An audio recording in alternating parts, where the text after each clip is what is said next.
All right, let's get into it. Welcome, everyone, to the ultimate draft recap for the WDE Rumble 2025.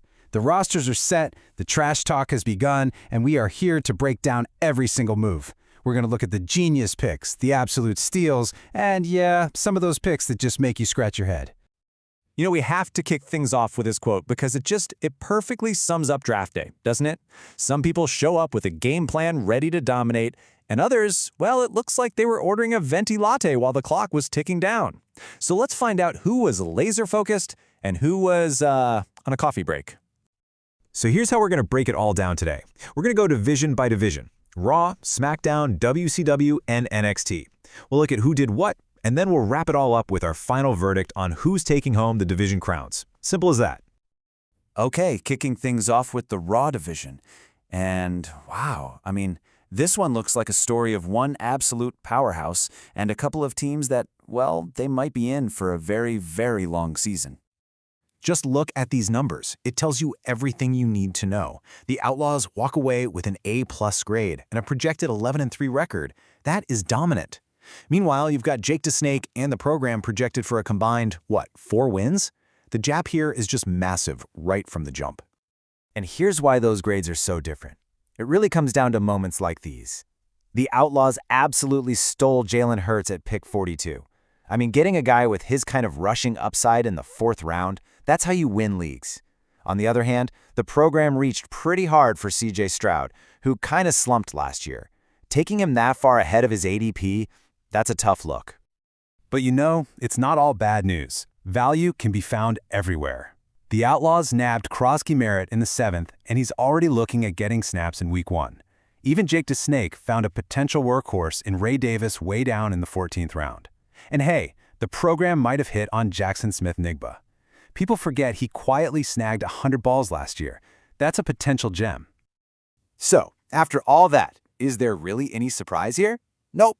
With a draft that was just firing on all cylinders, balancing stars and value, the Outlaws are our hands-down, no doubt about it pick to win the Raw division. All right, moving on to the SmackDown division. This one is really interesting, actually. You've got a solid-looking contender, a team that's maybe rebuilding a bit, and then you've got a total mystery box in Macheteros, because we couldn't get our hands on their draft report.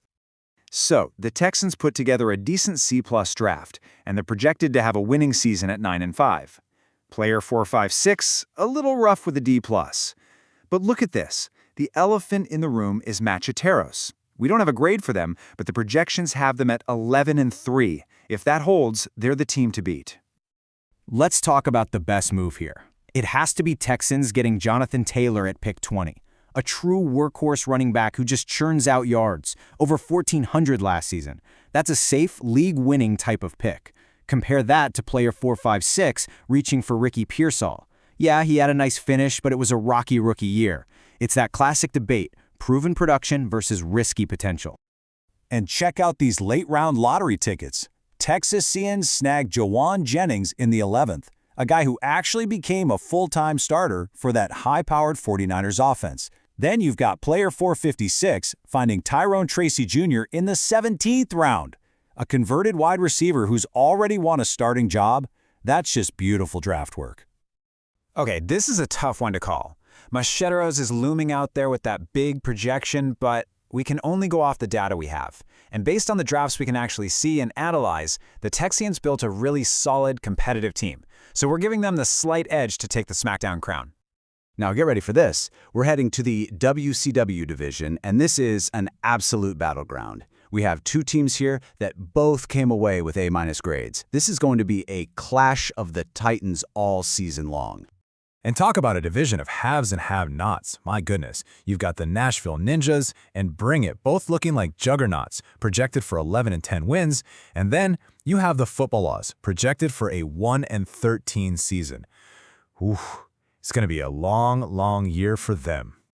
You know, even A- drafts have their little quirks. The Nashville Ninjas getting Zay Flowers at pick 81 is highway robbery. That's just an insane value. But then, look at Bring It. They reached a bit for Omarion Hampton, taking him about 14 spots ahead of where he usually goes. It's a small thing, but those little value wins and reaches can be the difference in a tight race. But look at the upside these teams found late.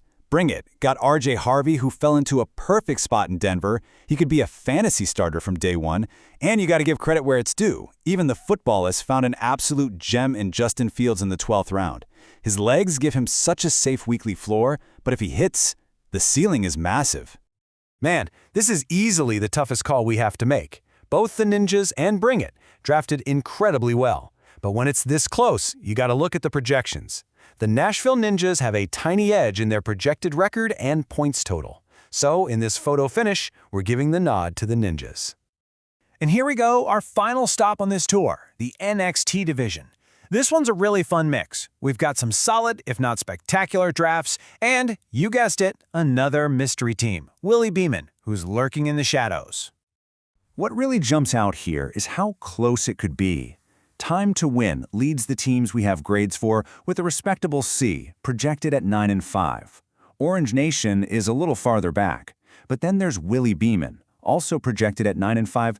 This could easily shape up to be a three-way fight for the top spot. And this division gives us a masterclass in quarterback strategy. Look at Time to Win. They snagged Lamar Jackson, the #1 fantasy quarterback from last year, at the end of the 3rd round. That's a huge weekly advantage. Meanwhile, Orange Nation reached for Jordan Love, who felt more like a game manager last year. They paid a premium price for a player with a much lower ceiling. Okay, this is amazing. You can't make this stuff up. Both teams went digging for sleepers in the exact same backfield. The Jacksonville Jaguars. Time to Win is betting on Tank Bigsby to carve out a bigger role, but Orange Nation is betting on the pure, raw speed of Bishul Tootin. I can't wait to see which one of these bets pays off. That's going to be fun to watch. This is another tight one, but in these situations, you sometimes have to just bet on the best player. And the best player in this division is Lamar Jackson. Even with Willie Beeman's strong projection, having that kind of elite talent at quarterback gives Time to Win an edge that's just too hard to ignore. They're our pick.